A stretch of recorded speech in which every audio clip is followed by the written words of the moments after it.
आणि आमचे mimicry artist मला म्हणायला लागले हिंदीत का बोलले. पूर्ण भाषण मी मराठीतच केलं, पण मला काही अडचण नाही. ते आमचे मित्र आहेत आणि ते मित्र असल्यामुळे राजकारणात तर त्यांच्यापासून आम्हाला काही धोका नाही, पण आनंद आहे ते राजकारणात आहे. ते जर मिमिक्रीच्या क्षेत्रात गेले असते तर एकाही स्टँडअप कॉमेडियनला या ठिकाणी मार्केट राहिलं नसतं. अध्यक्ष महोदय, मी अतिशय स्पष्टपणे सांगितलं, मिसिंग लिंकवर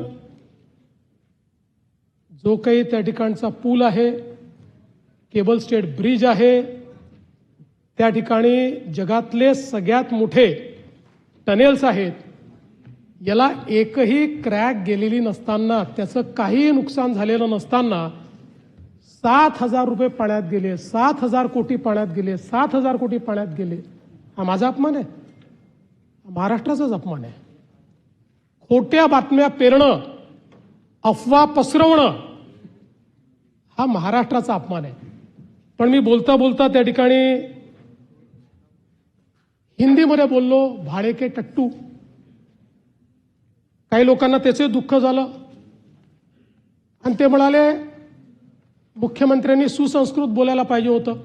म्हणून नानाभाऊ जाऊन मी अभ्यास केला आणि आता मी भाडे के टट्टू हे माझं वाक्य परत घेतो आणि त्याला सुसंस्कृतपणे भाटक गदर्भ म्हणतो. भाडे के टट्टू नाही, भाटक गदर्भ. आणि जर कोणाला समजलं नसेल तर मग सुपारीबाज. पण मी तर काही सुपारीबाजांबद्दल बोललो. मी टोपी फेकली होती.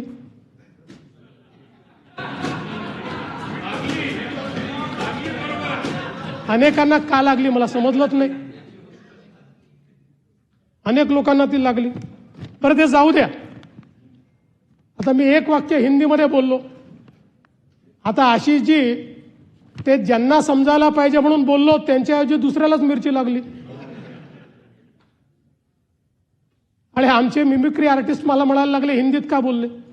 पूर्ण भाषण मी मराठीतच केलं, पण मला काही अडचण नाही. ते आमचे मित्र आहेत आणि ते मित्र असल्यामुळे राजकारणात तर त्यांच्यापासून आम्हाला काही धोका नाही, पण आनंद आहे ते राजकारणात आहे.